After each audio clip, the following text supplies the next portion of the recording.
Hello Toy Collector fans, Universal Toy Collector here and welcome to the channel. And welcome to another episode of My Collecting Life, the weekly series where I get to chat with you, members of the toy collecting community, about your own personal collections, finding out what got you into collecting in the first place and what gives you that toy collecting buzz.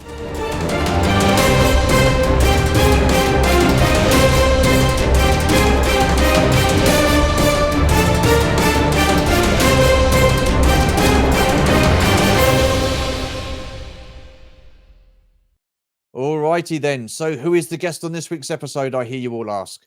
Well, why don't we all find out? Sit yourselves down, put your feet up, and let's take a look at some of his collection in a musical montage.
Okay then, wow, what another fantastic collection. And again, it's fantastically displayed. I can see that there's more love for some G.I. Joe there. And there's a lot of love for Transformers as well. And we don't really talk too much about Transformers on this series. So I'm hoping that will change on this episode. It is a pleasure to welcome to the channel for the first time, Mr. Ken Poe, known as Toy Kennections. Hello, sir. How are you? Yes, so from Canada to the UK, here we are connecting Absolutely. overseas and just making ourselves, toy fans getting together. It's what shows like this are all about. Absolutely. And I just want to say a massive thank you for taking the time out to be part of this series. I reached out to you not so long ago and you kindly obliged. So here we are. So thank you very much for that, sir. Well, thank you for the extended notice there, because I think you reached out back in like September or something along those lines. Yeah. And then now here we are talking face to face. And, obviously, like we talked a little bit beforehand, and Scuba Pete has mentioned you. Yeah. I watched kind of the general flow of your interview with Caitlin, and I was like, okay, hey, I think I can do this. Awesome stuff. Well, nothing too strenuous. I hope it's just 10 questions about you and your collection. Run time roughly about an hour. If we go over, not to worry. I know you have other things, so we'll try and keep it as close to the hour as possible. So when you're ready, sir, I've got the first question for you. Fire away. Let's go. What toy lines were you into as a kid? And what are your memories of those toy lines? So a lot of people would automatically assume it's Transformers and G.I. Joe, but because I'm filming some Masters of the Universe stuff for my own channel right now, it's a little bit, I'll kind of too heavy, like books and He-Man and Battle Cat, but you know what I mean? Like, I was actually into Masters of the Universe a little ahead of when I was into Transformers and ahead of getting into G.I. Joe. Like, Masters of the Universe was a thing I got into, I think, at the age of 3 or 4. Transformers is something I got into closer to I think I was already 4. And then G.I. Joe, I got into closer to the age of 6. Now, kind of later in that year, when I turned 6, Turtles got really, really big. Like, not just the cartoon that came out, but like the toys started to ramp up here in Canada, at least closer to the end of '88 there. And then, of course, Real Ghostbusters was a little ahead of that. So all of those kind of combined helped shape my childhood. And then wrestling was a lot of people know I'm very much into wrestling. Wrestling for me is less about the toys and more about just the overall experience. Like, I got into wrestling collecting very late, but the actual experience of just following it week to week, like many people across the globe, was a very early memory of mine too. So yeah. So what was it like for birthdays and Christmases then, when you go down and you'd unwrap the presents and stuff like that, and you'd either get like a He-Man figure or a Transformer figure or whatnot? So, you got many memories of birthdays? Yeah, yeah. I'm trying to remember whether it was a birthday or not, but when I lived overseas, my family had one of those, like, like one of those circular tables you see at a Chinese restaurant where you kind of spin it, Yeah. and then they Yeah. put the panache place Voltron on there, and they slowly spun it towards me, and I just remember my 3-year-old self kind of going, like felt like I was, Yeah, yeah, like rising absolutely. up Yeah. into the clouds. I was that happy, right? So Yeah. that's an early memory, but I can't remember if that was a birthday or Christmas or either. Okay. I do remember getting the GI Joe Mobile Command Center on my 7th birthday, Oh, wow. which was already like well after that thing was issued. But I recall seeing it in the toy aisle at the store here locally, Yeah. and then just telling my mom I wanted it. Like, I literally, and I've told the story a couple of times, I walked over and I kissed the box, and she's like, I guess that's what he wants for his 7th birthday. And Wow. somehow across the aisle, like literally just a few feet away from it, like I'll never forget, the Mobile Command Center was here, and Mm. across the same toy aisle, because the toy aisle had 2 walls worth of pegs, Yeah. right? Yeah. And there Back were in the day they multiple did. Yeah. rows. That's Yeah. right. The Defiant was on the other side, and I just thought, Oh, I always thought, sweet. how different would my life be if I walked over and kissed the Defiant instead? So, That is awesome. But the funny thing is, Ken, I remember as a kid, I used to play a lot of G.I. Joe. I didn't have much myself, but it was predominantly my friend. And of course, it was back in the day where there was no internet. We didn't have the World Wide Web or anything like that.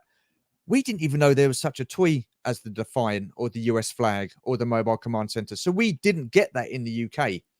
And, no, yeah. it's just crazy. And it was only later on in life when obviously the internet, you know, came about and start getting into toy collecting and different toy channels and stuff, that we found out that these toys actually existed while we were kids. And we were like, what the hell? Why was we not, why did we not get that sort of stuff in the UK? From what I recall, just through my own like research and everything, like from 82 to 84, you had your own very unique brand of Action Yes, we Force, did. Yeah. right? Starting with downscaled Action Man. And then in 85, you got just Action Force, but it was G.I. Joe repaints from overseas. And That's it. I think Yeah. from 87 onwards, it was called International Heroes.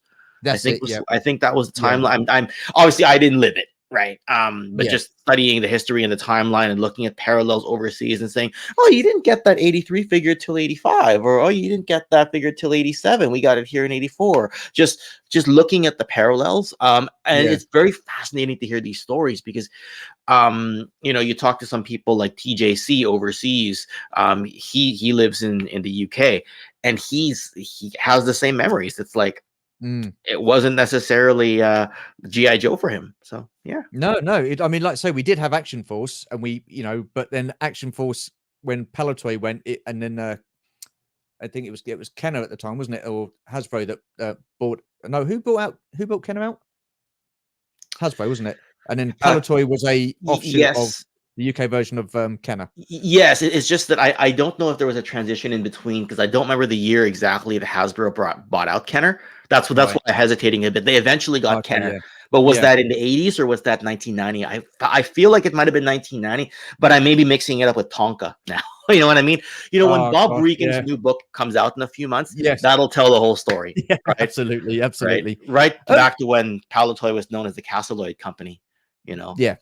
Yeah. So. So what is it that draws you to the toys then as a kid? What was it that drew you to, say, like Masters of the Universe or GI Joe, Transformers? If you're Did you ever talking, watch the animated series and thought, oh, I'd like that? absolutely, Was it the packaging absolutely. or comics? Absolutely. He-Man raising his sword, to the Autobots transforming, to running around saying Yojo and all that. Yeah. The comics was a sparing thing for me. Like, it wasn't something that I read very heavily until closer to the 90s, and the Right. superhero thing kind of took over for me. Superheroes had always been around, but there were some rapid changes in the 90s. Yeah. So that's where my comic experience mostly lies, but it was by and large the cartoon. Right. Okay. Or the movies, Optimus opening the matrix of leadership, Yeah. all of that, right? So yeah, basically it was just emulating what I saw in the cartoon. Every figure I wanted was because of what I saw in the cartoon. And when I would look at Tiger Force stuff from 1988, I'm like, this doesn't look like what I see in the cartoon, but it says it's that character It Yeah. kind of looks like it enough that I'll buy it. You know what I mean? And Yeah. that's how that was my experience. Yes. I mean, a lot of the time, I mean, for me, again, it was the animated series that sort of like, well, yeah, I like this. I want to get into this. I like, enjoy playing with the toys and stuff like that. But I think a big factor for me was when back in the day, when you used to walk into a toy store and, like you said, you had aisle and aisle, just top to bottom of toys, and the packaging as well. The packaging drew me in. I mean, for me, it was Star Wars, and that card back, and then the artwork on the Masters of the Universe figures and stuff like that, and then just the brightness of the GI Joe card backs, and I mean that's a big draw for kids, surely. Oh, the artwork of the era. Like right now, I almost feel like the artists might even be more talented, but I feel like they're kind of given more direction than they used to. Yeah. And now it's like the nostalgia artwork is very different than like today's artwork. Let's put it that way. Yeah. Right. Yeah. So yeah. Yeah. Right. Awesome. What was your favorite toy line and why? Or did it change as you sort of like got older and older and older? Or was it It like did they're change. like fads, yeah? It did change. Like I went through years where it was Motu, then Yeah. very quickly it was Transformers, and then it was Ghostbusters, and then suddenly it was GI Joe. Then I was back to Transformers. So it really changed. I think historically, I would have to see. It's a very tough thing for me, like where one thing doesn't really stand above the others. Most people associate Transformers with me because of how much I go on about it, but that's largely because like it came back for Generation 2, and Yeah. then it came back again for Beast Wars. Right. And Yeah. by Beast Wars, I was already like 14, but I still was like, no, Mm. I got to have these because they're just that cool. And the cartoon is amazing. So I usually say Transformers, but it's not all just G1. Right. Yeah. So, looking back at it, I kind of feel like GI Joe was the better toy line in the 80s, Yeah. like the articulation, the vehicles, the play sets. Yeah. But I think as a franchise overall, that won me over because the 86 movie for Transformers to me was always better than the 87 GI Joe movie, right? And Yeah. then the fact that it just never seemed to leave store shelves, right? Like it just continued through Beast Wars, Beast Machines. So like kind of by its longevity, it ended up being Transformers. But if you look at Mm. the peak years of GI Joe, like if you were just to take like 80, like what, depending on what you consider your peak years, but like if you take like that mid to late 80s gap of GI Joe, I think it has Transformers beat, right? Yeah. Yeah. So yeah. So, I So mean, I'm definitely one of those that like the early days of GI Joe, like 1982 up to about 86, 87. Anything after that, I kind of sort of like lost interest because the figures didn't look that realistic. That was what drew me to GI Joe as well, the realism of the vehicles and the figures with the army camo and the weapons and stuff like that. Then it started getting a bit sci-fi like for my kind of, and bright fair colors for my enough. liking. Fair So, enough. but I mean, listen, people like different things. There's nothing wrong with that. You just got to appreciate that people like different things and stuff. But that was for me 82 to I think it was 86, 87. With regards to like Master of the Universe, Transformers, and GI Joe, they were animated series. Then later on in the years, they were turned into live action films. What are your take on those films? Yeah, so it's a good thing that I've touched a little bit on it already, but like I the Transformers 86 film, I love it, right? The soundtrack. At the time, it was really hard to lose Optimus Prime as a character, obviously. Yeah, But in hindsight, it kind of made him more important and more precious to us, right? Like you can right. lose him, and he goes down in a blaze of glory. He has his best epic moment. He Mm, does the whole Megatron must be stopped, and then rides through with the touch playing, and he kind of yeah, barrels through the firepower of the Decepticon army, jumps through the air, and does the whole one shall stand, one shall fall, and then fights him to the death, forces them to retreat, tells yeah, us about this thing we've never heard of called the Matrix. Whatever it is, it's got to be really important, and then like drops it as his last breath, for lack of a better term.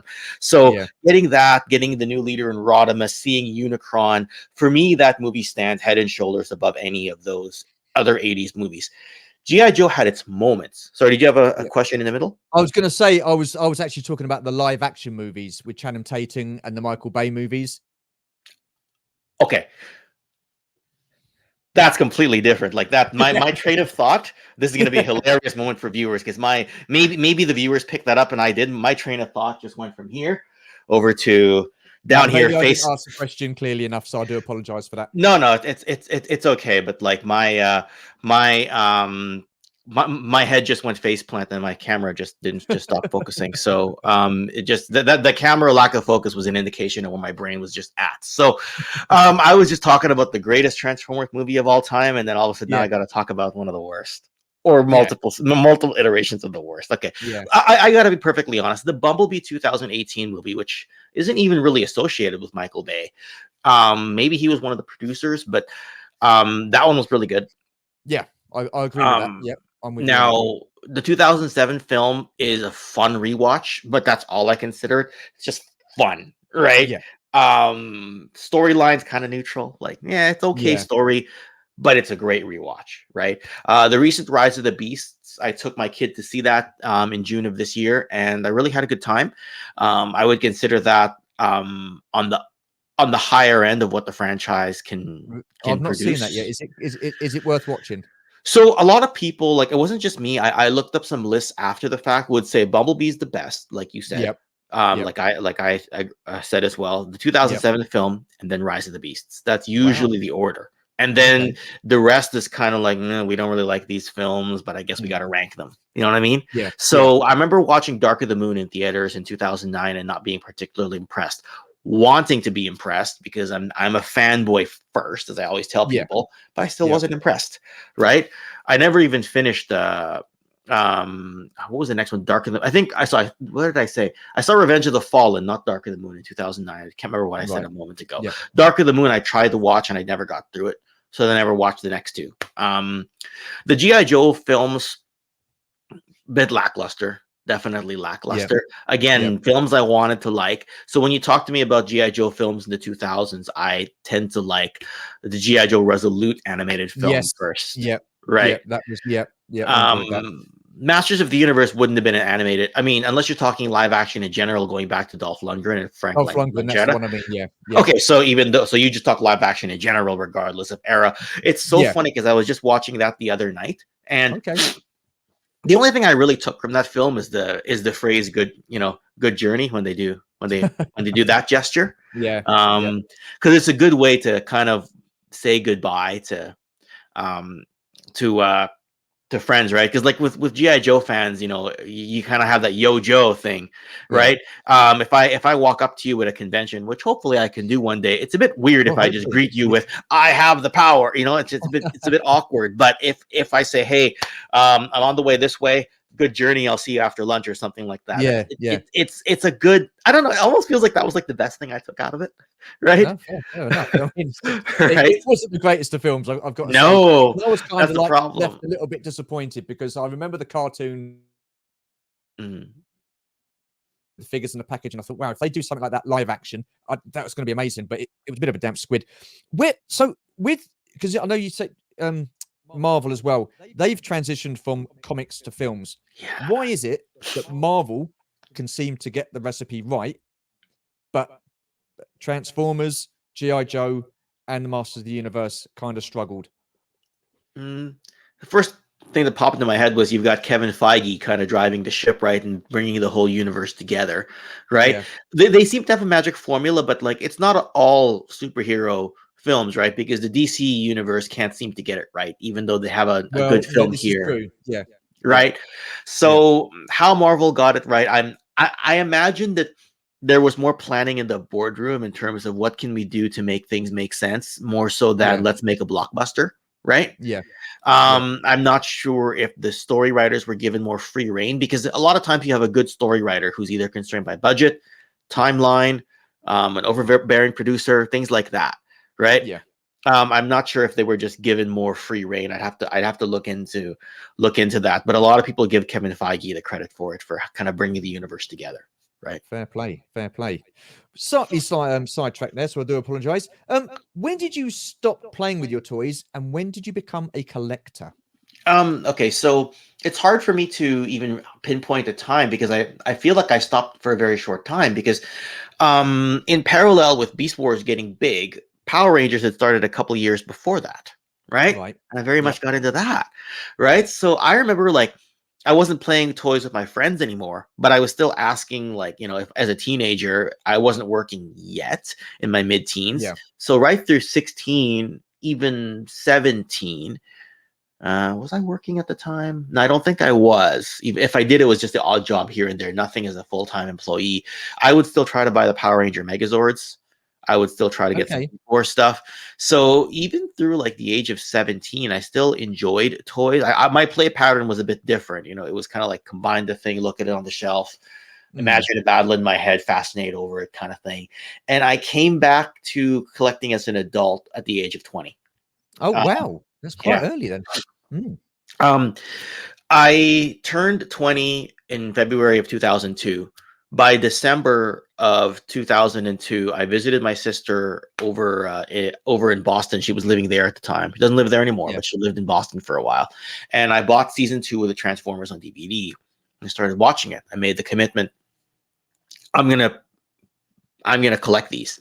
And Yeah. I came back to town, and there were some stores that had the toys here. So by like first week of January 2003, I was going to stores trying to find stuff to buy. Yeah. And I, at that age, like you're the university age, you're kind of back and forth. Like, you don't really live with your parents, but you mostly still do, right? Yeah.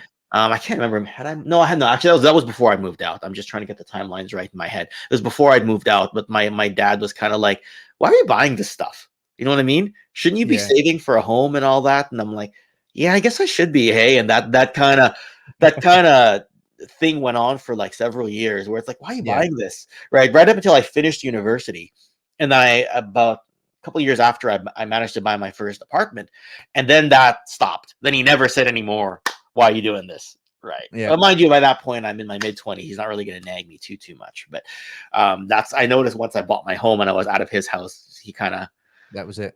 right. Or at least if I was paying rent, because, by the time I was in Yeah. my mid-20s, I was, working elsewhere and paying rent there, but my mail was still coming to my parents' place and things like that. So anyway, long Awesome. story. Yeah. No, Yeah. it's all good. It's all good. What toy lines do you currently collect at the moment? So I mean, certain lines never really stop, but I just grab the odd one here and there. Like I Yeah. tell people by and large that I stopped G1 Transformers a long time ago as far as constantly collecting. But sometimes a foreign release comes out that I really want, and then it's not cheap, right? It's Yeah. like that's not a $40 purchase, right? Yeah. You go well into the hundreds, sometimes the high hundreds, and when the person locally is selling, you go, sorry, how much? Do I have to pay it all in one shot? Right. Same thing with GI Joe. Like I'm by and large done the vintage collecting, but if you saw my Joe Fest haul, I was buying the Fun School India stuff at the time.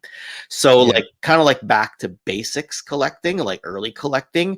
Mm. I finally circled back and got some Motu stuff recently, as you see up there. Yeah. Yeah. A lot of my vintage Motu collection is from this year, right? Wow. Which I know Okay. surprises a lot of people, but because for the last 5 or 6 years before that, I was only really collecting Motu classics, Right. right? And that was kind of my Motu, and I'm like, this is expensive enough. And once I kind Yeah. of got to a point where I don't need as many Motu classics, so I started looking back at the vintage stuff, right? So Cool. Cool. And what about GI Joe? I mean, do you collect classifieds, or is it just predominantly absolutely. the you do? Yeah. I got a What's your box of take on those? classified stuff coming in that was like a Yeah. piled up order from a store in Ontario, Canada. They're sending me Grunt, Steel Core, Low Light. Wow. There's others Wow. in there Wow. too, right? Are you excited about that line, or was it a slow burner for you, or did you have that initial excitement? Should I say? The first year was a slow burn for me. I Yeah. felt it was going to be one of those lines that I looked at it and I go, "Ooh, I'm not sure this line is going to last," because I saw the first wave and Yeah. I liked Snake Eyes naturally, Yep. and I liked Yep. Destro. And why? Because they looked like the cartoon appearance and they looked like the toys I had as a kid. The Yeah. rest I was like, I don't know what direction they're going to go with this. So I'm just going to be happy with my vintage collection. And at the time, there was a Fortnite figure called Havoc, right? That Yeah. looked exactly like Firefly, even Yeah. though he was like a quarter or like, yeah, but about a third of an inch shorter. So, but he's still Yeah. kind of scaled, right? Because you get different sizes of human beings, like, Absolutely. um, and so I was like, that's how I'm gonna collect. I'm gonna grab a WWE Sergeant Slaughter at the time, because that was at the time in 2020. That's what we had, right? Yeah. And I was like, So that's how I'm going to makeshift my GI Joe classified collection. Mm. It sort of snowballed, and I sort of just found myself naturally going with it. Right, a lot of Yeah. people will stop and say, "Do I really want to collect classified? Is it feasible for me to world build at this scale?" Clearly, Hasbro's trying to world build at that scale, but Yeah. for me, the reason why I kind of naturally just ran with it was because with Transformers being my main other experience as a collector, Yeah. once I got to a substantial completion point in G1 where I was just buying one foreign figure here or in one variant there, I got into all the modern collecting, and it was just kind of the same thing. It's like, oh, I'm buying the same characters again, but now they're in modern, except now it's a new experience. I'm experiencing it with GI Joe.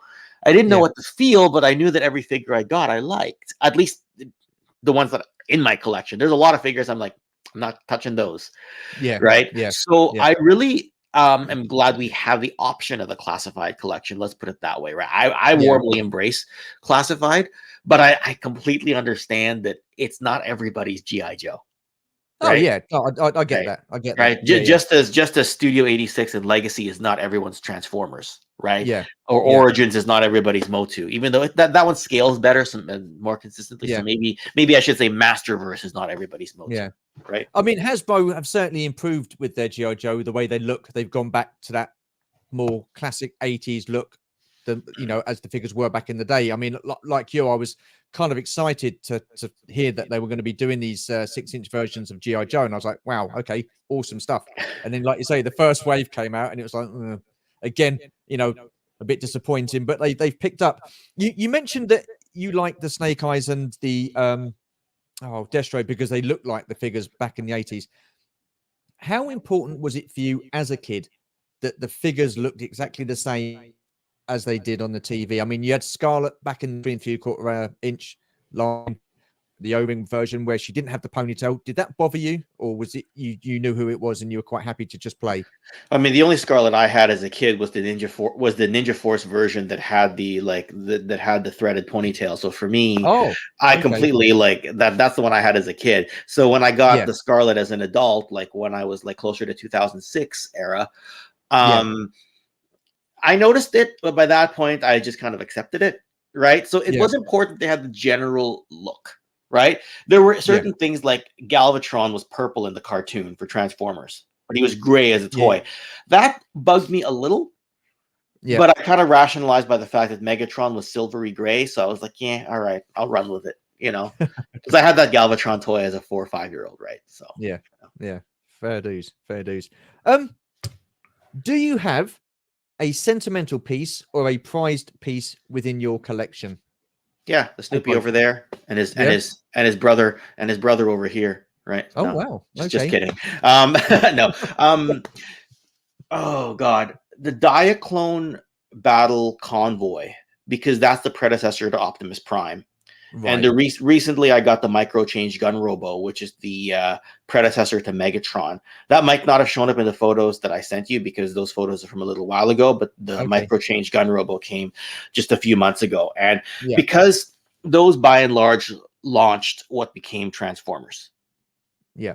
Um, so those are very much centerpieces to my collection. Very much things that are prized to me. The GI Joe Mobile Command Center represents that 7th birthday experience for me. Yeah. And I never Is knew that that the one that you had as a playset. kid? That's the one I had as a kid, and that's Oh, why I. wow. Yeah. But Yeah. it's not one I've carried over as a kid, right? Like the toys I'm talking about Right. to you now are not. Okay. Yeah. I've only had a few toys from when I was a kid, like my Power Master Okay. Optimus Prime. I've had that Yeah. since I was 8 years old, right? Wow. But not every toy. Like most of my toys are not childhood survivors, right? Yeah. So um, basically, yeah, those pieces. Yeah. Cool. Mm. What about a grail piece? And when I say grail piece, I don't necessarily mean it has to be the most expensive piece in the world. It could be something you saw in a store 3 or 4 months ago. You thought, I'll tell you what, I'm going to come back and get that. And then you go back and get it, and it's gone. You haven't seen it since.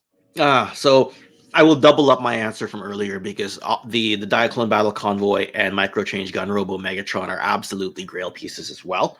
I Yeah. kind of put them as centerpieces and grails, but if we're talking on that note, that I would have to lump in the GI Joe USS Flag. Now, the reason I don't call it a centerpiece because I don't have it on display. But is it Right. a grail because I have it sitting in pieces in my garage and then I assemble it for videos. Yeah. Absolutely, right? Like, it's appeared in at least 2 videos that I had it's appeared in more than that, but I've reused footage, but it's appeared unique times in 2 different videos of mine.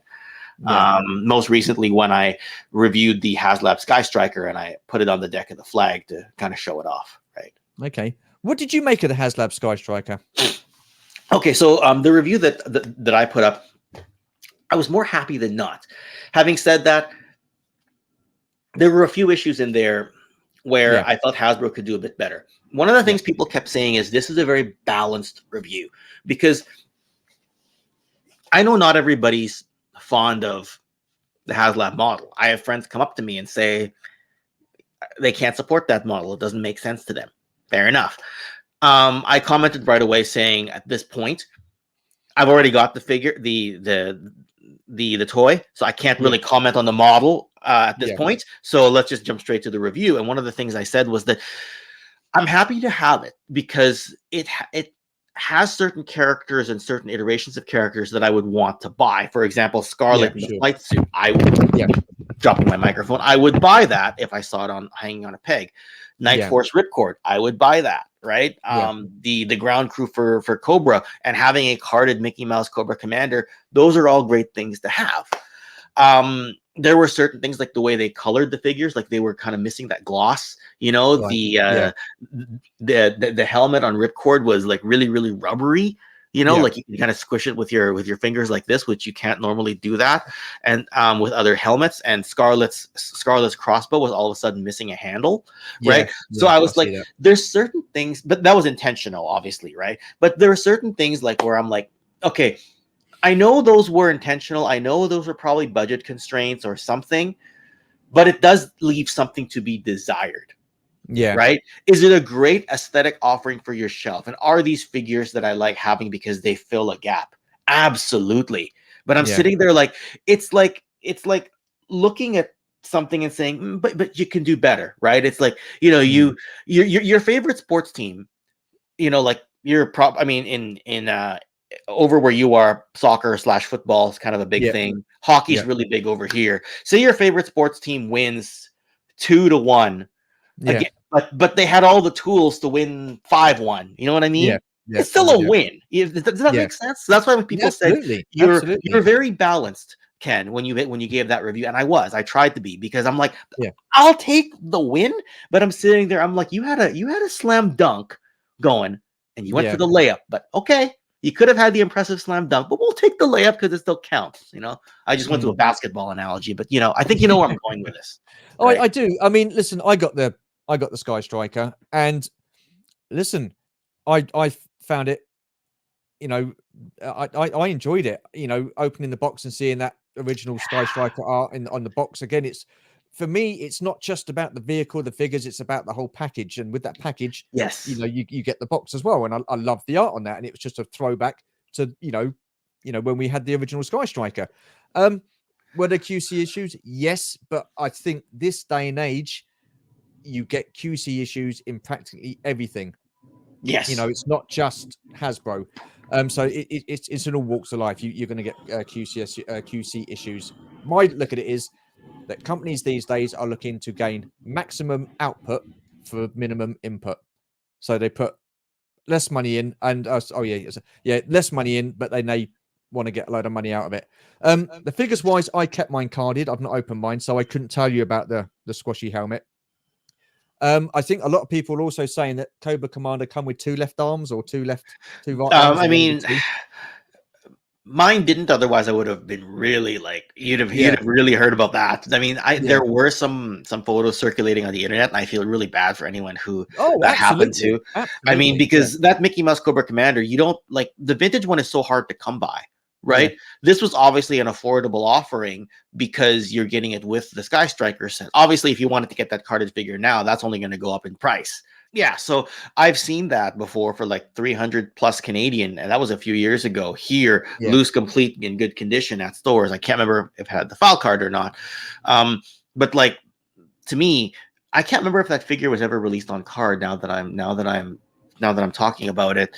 But maybe it was for a limited time, but it's just cool to have that re-release on the card. Yeah, absolutely. Right. Yeah. And that Sky Striker offering is impressive when you put it all together with the blast effects and the stand, and Oh yeah. if you got a place to display it with the Cobra ground crew, because obviously you didn't get the GI Joe ground crew, it's Yeah. just a cool offering, right? Absolutely. And And to be honest with yeah, you, I thought the price point wasn't too bad as well, considering everything that you got with it. I mean, you had what is it, 7 mhm. figures that you got with that? Yeah, and I mean, like, what would those figures retail for in store? We all know that, like, um, they're offering 2 packs for $40. So, like, all Yeah. things fair, each figure is $20. So you Yeah. get 7 figures, times, times $20, $140 Yeah. out of that. I mean, maybe you could argue that Ace should be in the base price of the Sky Striker, so maybe you don't count him. But either way, Yeah. oh, that's another thing. Getting his Rio failsafe. Yeah. That to me, like, I looked at that and I almost backed right away. Oh, sorry, I did back right away, largely on that and hoping we would get more, Yeah. right? Yeah. And failsafe, just having him because like the name Wayne Russell has always been floated around in GI Joe lore, and Yeah. just getting him finally was a big thing. Wow.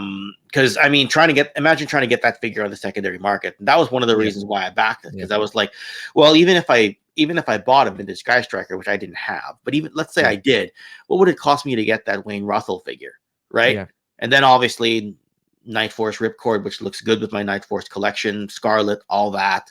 Yeah. The extra Cobras they threw in. I'm like, yeah, this ends up being a very value Mm. heavy offering Oh, at the end of the definitely, day, definitely.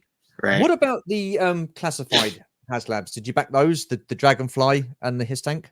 I backed the Dragonfly. The Hiss tank I didn't back directly, but Yeah. I liked the Hiss tactician, and I happen to have a friend that told me he's actually selling his tactician and gunner. So he said, when mine Okay. comes in, they're yours. We'll work something out, Ken. So I Wow. will be getting pieces of that, Yeah. but I didn't get the full tank itself. Right. Yeah. The Dragonfly I backed. Right. Yeah, that does look very nice, doesn't it? I did like that. I didn't back it myself, but but yeah, it does look mighty good, I've got to say.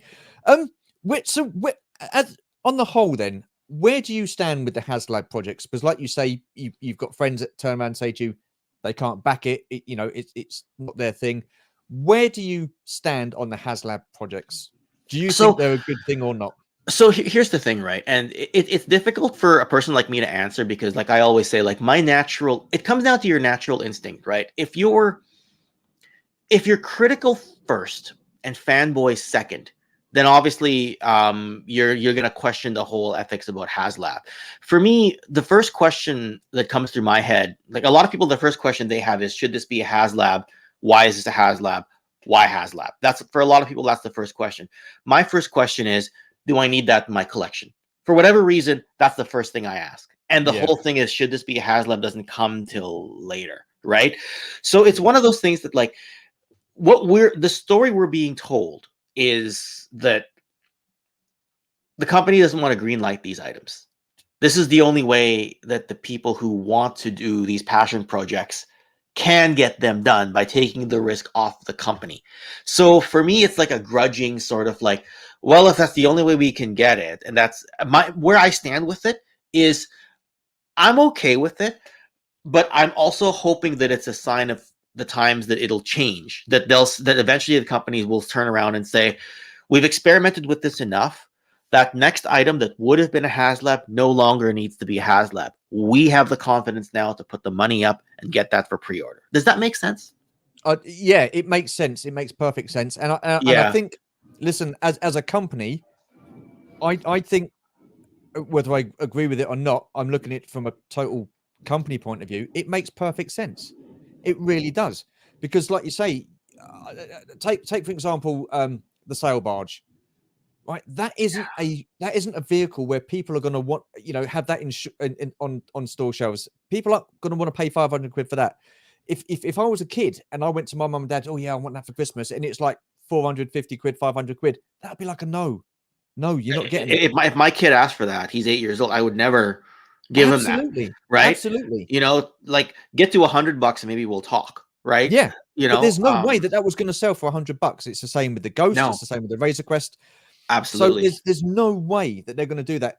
And if they did, what would happen is they would be stuck in stores. No one would buy them because they couldn't afford to buy them. Then what would happen is those vehicles will then come down in price. meaning the company lose money on those items. Right? And we know companies aren't about losing money; it's about making profit. So with the Haslab project, you are given that opportunity for so many people to back it before it gets put into Yes. production. It's a Yes. fail safe. Once that's been backed, it's a fail Yes. safe. And do you know what I mean? So Yes. as much as people might disagree with it, for me, it is perfect business sense for a company. So, and that's the thing, right? Is that just because we know Hasbro can afford it doesn't mean they should take the risk, right? For me, is $5 really an object? But if somebody was to say, "Hey, do you want to gamble $5 right now?" I might just be like, "No, I don't feel like it," right? Because at the end of the day, it's still like, why, right? I may not need to, and maybe that's how the top level executives think: is we don't really want to gamble these millions of dollars to tool that up and get that and take the risk. But I think a combination of what you said and I said is that we sort of accept it, right? Like, long story short of what I was trying to say is I accept it, but I am hoping that certain items can just become Pulse exclusives. Now, does it have to be the size of a sail barge? Because that's kind of the extreme example. Not necessarily, but things like the Transformers Victory Saber and Deathsaurus, right? Yeah. Those are items that probably could even, I mean, I'm guessing they can fit at retail, just given the size and given the price point. I'm guessing. I don't want to speak for the companies and the toy stores on that, but I could see the lack of confidence in trying to market that, especially to an American audience, because those were Japanese only characters way back in the day. But having said that, they blew way past their, like, they were getting in the 20,000s. Like, I can't remember what the offering was, but it was something like, if it was 10,000, they were getting like 25,000 orders, right? Something to that effect. I need to look at Brian Brink's charts and see exactly what they are. And the hope is that I don't know. I mean, we'll have to see how big the his tank box is when it comes in. But hopefully one day, certain items can just be like, okay, these are now Pulse exclusives. We're confident enough in the brand. You don't need the 45-day backing period. So is it good to start? Sure. I just hope it evolves into something more credible, right? Closer definitely. to, anyway. And for people that say, "Oh yeah, Hasbro can afford it," that's not the point. That's not the point. It's like me saying, say, like I'm a millionaire or something like that, and I've got this nice carpet that I cost a lot of money. Someone comes in and spills like wine over it, red wine, and stains it. And there's me kicking up a fuss and saying, "What have you done?" And them turn around and saying, "No, it doesn't matter. You can afford it." That's not the point. Yeah, you can afford another. I mean? That's one of the things as well, where when I think about it, that's why I try not to dwell on it too much, because it's such a polarizing topic, and it's one of those things. If I say that and then someone says, "Yeah, but that analogy doesn't work because of this, and I go, "Oh my God," right? I know.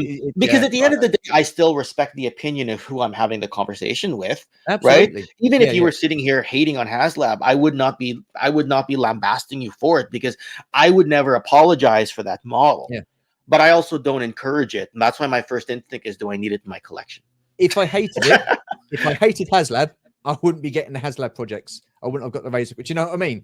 I wouldn't have got the Sky Striker. It's as simple as that. So it's something that I can accept, pretty much like yourself. Yes. Right. Moving on.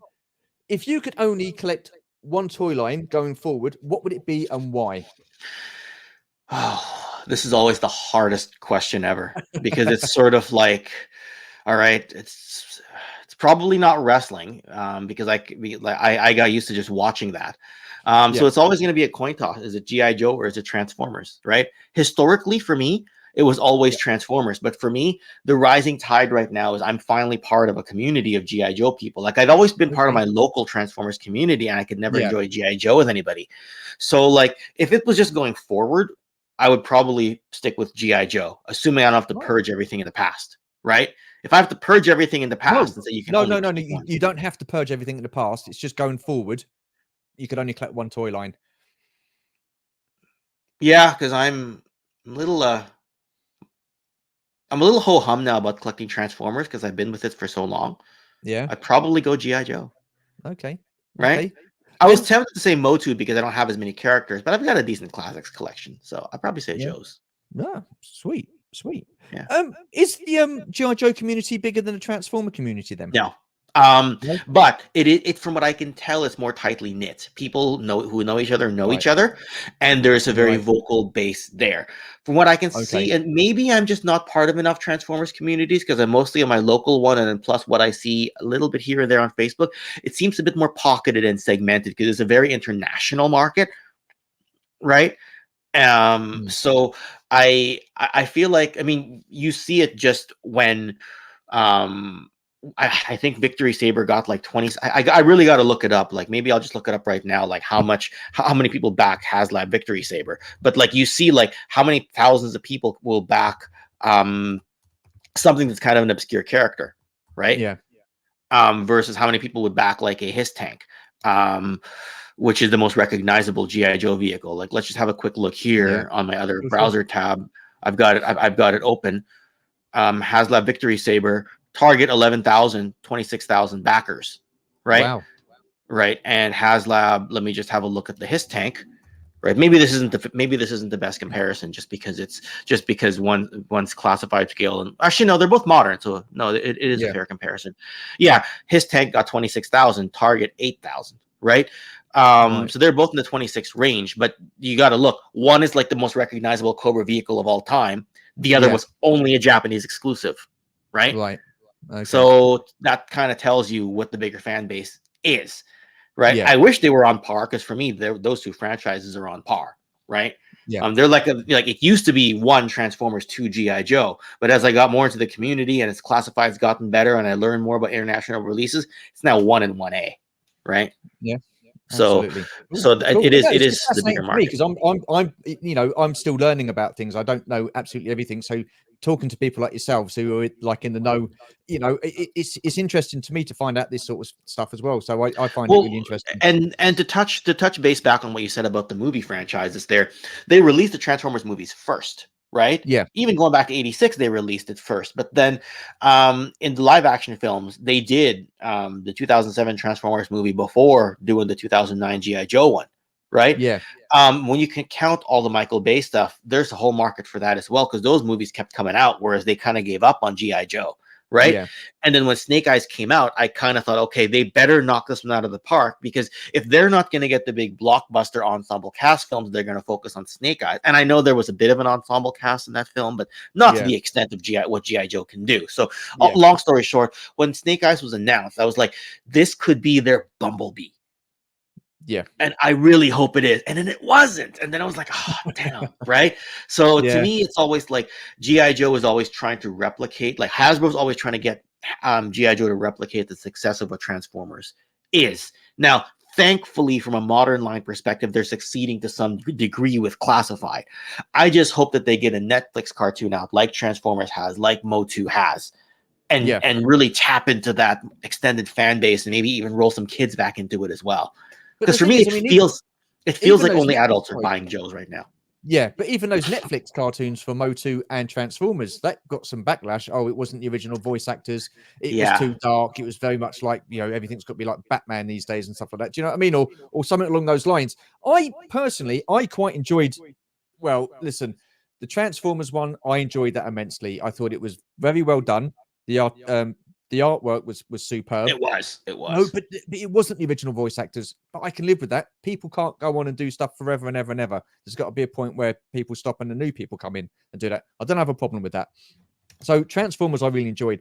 Motu, I liked it, as in I liked the artwork and I loved the figures of Revelations. Storyline, I wasn't too keen on, and I think a lot of the stuff that was said before and said after, I don't get involved in. I don't Yeah. get involved The in. second half of Motu Revelation, I think, was very well received. Yeah. So with the Transformers voice actors, right?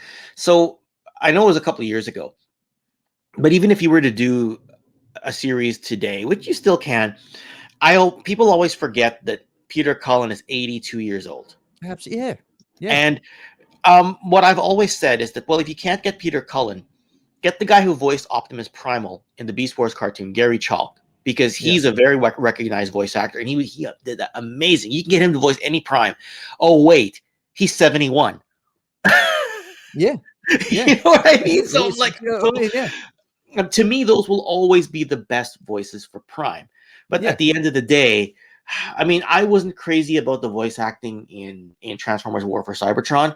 I liked the setup of the story. I liked the animation. I thought the pacing was a little uneven, but I accepted it. I thought it was more good than bad. It just wasn't yeah, stellar, right? It's just yeah, I felt like they could have done a little bit better, but yeah, good enough. If people ask me, should I watch it? I go, yeah. Just don't expect your expectations to be absolutely blown out of the water.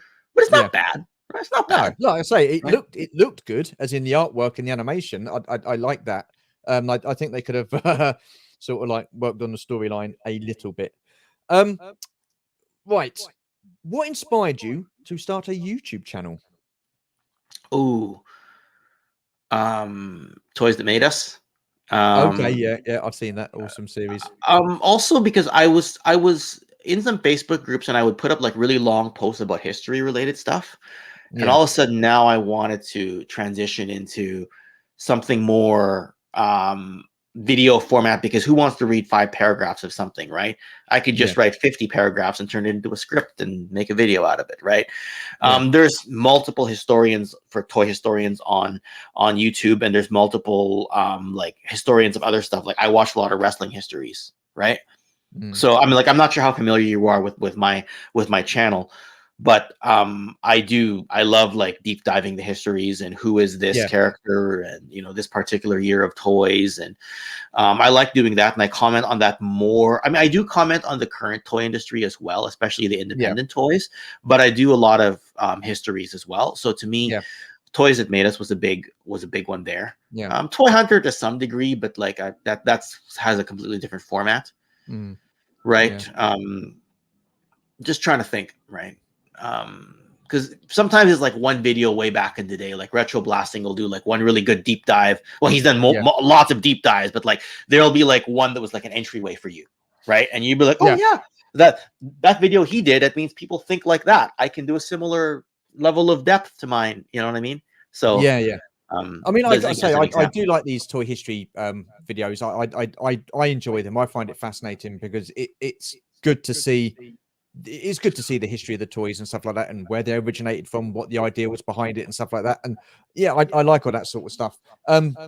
It's not something that I would do on my. Well, I don't know. Never say never, but I don't know. It just seems like a lot of hard work, doesn't it? And but Yeah. yeah, a lot of If you get a chance, I just aired History of GI Joe 1986 last night, okay, and I collaborated with Hooded Cobra Commander 788 right, on that, and Kelly, Sarge's daughter. And yeah, it was a lot. I had to take all my wow, 86 figures, yeah, film them all individually. Any vehicles I didn't have, or I think I had all the figures for 86. Maybe I didn't have some variants. mm, Anyway, I then went to 3D Joe's, downloaded a bunch of their photos, put the watermark to credit them. yeah, Then then even before all that, you gotta write exactly what you want to say. And then when you collaborate with somebody, you have to kind of either give them an idea of what you want to say, or give them lines and say, are you able to say yeah, this, or do you want to modify it? In the case with me and Hooded Cobra Commander, or me and Kelly, we jumped on StreamYard and recorded their lines like that, and I pulled the audio out of it. Then I had to edit all of it together. It's a lot of work to get it like is 20 minutes of video. Right, I feel like I absolutely, was yeah. at it for 30 or 40 hours to get 20 minutes of video. Is what it Do felt you like. know what? And listen, I've said it many a time before, and I'll say it again. I take my hat off to anybody who does a YouTube channel, because people looking in, that I don't think they realize how much hard work and effort goes into doing something that they're not. It's not their profession, it's not their job, is it? A lot of the community, they just do it for the fun of doing it. And yeah, I take my hat off to anybody who does a channel, because the time they Yeah. take to do it and stuff like that, and the effort they put into it, and Well, the one of hard my work. big inspirations, like I discovered him, I think after my channel had already started, but it gave me an idea for like how to script, how to pace, how to set things up. Edge Retro Geek Out is one of those. Okay, yep, Yeah. Because yep, he does a lot of unproduced toy histories. yeah, So he's one of those people that I looked at it and I'm like, I could do a video like that, you know? yeah. So, and I've had him as a guest on my channel as well. So Oh, that's kind of awesome. nice. Right. Okay. Yeah. Yeah, he was at I think he was at, yeah, NEC Toy Fair uh Mhm. just past a couple of months back, I think. So yeah, yeah, awesome. Right, coming to the top of the hour, I've got 2 more questions for you. For What sure. gives you that toy collecting buzz? The interest in the history, the development. I don't know how much you know about what I'm also doing, but I'm also involved in a toy line called Delta 17, which is Right. an O-ring 3 3/4 inch line that's coming out actually by the end of this month, most likely, because it's literally Oh, on a boat right now. It's all produced already and will be going up for sale very soon. And so the potential of being part of a line, plus also digging in and researching the histories, being really interested in the independent toy movement. There's a lot of indie toys coming out right now. And there's, again, just like books like this, books like that, the equivalent yeah. GI Joe book, the equivalent Star Wars book. Like I haven't even touched on my Star Wars love, right? Things like that, like understanding like how this toy came to be, learning the fascinate, like having a fascination for the variants, and mostly just realizing, while I played toys with my kids, while I had my local community, this is an international thing. I'm talking to you. You're 7 hours ahead Absolutely, in yeah. time zone until I roll back in daylight savings, which is tonight. Then you'll be 8 hours ahead. And then I talk to people in Australia. I talk to people in Japan. I talk to people all Yeah, over the US. yeah. Got Jim Largos in Guatemala, right? Absolutely, So, yeah, right, yeah. like Jim's been there's on the episodes, yep. Jim's been on right. an episode, yep. So there you go, right? So there's a lot of that going on, right? Yeah, There's almost too much. Like I feel like it's 24/7 toys for me right now, you know. yeah, So yeah. yeah, Awesome stuff. I mean, listen, I think the community in the whole is a decent, fun community. Like you say, you get to speak to people all over the world, which is, I find it interesting just listening to different people's perspectives and their, collecting habits and stuff like that. Yeah, love it. And I think that's what gives me the buzz more so than actually going out and getting a toy itself. Do you know what I mean? yeah. Like I like learning about the toys more than anything Yeah, else. Learning the history. Like yeah. just recently, I realized that obviously you're a He-Man fan from what I can see back there, right? Oh yeah. Castle Grayskull, I did not know for the longest time until I watched I rewatched again the Power of Grayskull documentary and was talking to one of their producers. Castle Grayskull was partly inspired by the Guns of Navarone giant playset Wow. way back. But if you think about it, it's a half Yeah. shell mountain Yeah. that's in a darker color scheme, right? I mean, Yeah. I know Castle Grayskull is mostly green, but it has that dark wash on it. It has that shell kind of look. Yeah. And Mark Ellis admits, he goes, I mean, growing up, I was a fan of Guns of Navarone. Do Guns of Navarone playset, right? Yeah. Right. No, And I no. talked Yeah. to Interesting. Rob McCallum, who co-produced that, and because I told him, hey, is it okay if I like take a few clips from that, as long as I don't replicate that documentary? And he was like, yeah, steal a few seconds here and there, that's fine. And Awesome. he said, yeah, that was a soundbite that made it into the final cut. Is that it was partly Wow. inspired by, obviously the majority of the work was things like Mark Taylor's Yeah. art, right? Yeah. But like the idea of a shell. I mean, in the case of Guns of Navarone, it was a half shell on the front, open on the back. And in the Yeah. case of Castle Grayskull, it is open on the back, but it's a closable shell, so it's a Yeah. full Yeah. shell. But the idea of a mountainy thing, like I don't know if Castle Grayskull is supposed to be a mountainy type of thing, but just the idea of it, right? Yeah. No, no. Anyway. Again, I find that really interesting, that kind of stuff. So, I really need to sort of like knuckle down and get into the history of certain toy lines and stuff like that. So, like I say, I just find it really interesting. Right. Last question. What Yeah. does your collection mean to you? I mean, it's a representation to me. Like if I could curate a museum that people could walk in and look, and I could be there being sort of like the exhibit master or Yeah. whatever it is. I don't like the word master. Exhibit whatever, dude, Yeah. right? um I would Yeah. have the flag on display, the Terror Dome on display, Boulder Hill. I'd go find myself a Kenner Death Star, which is funny. There was one recent toy show I was at. I would have all my Transformers out there. I can't do that, unfortunately. That's Yeah. easier said than done.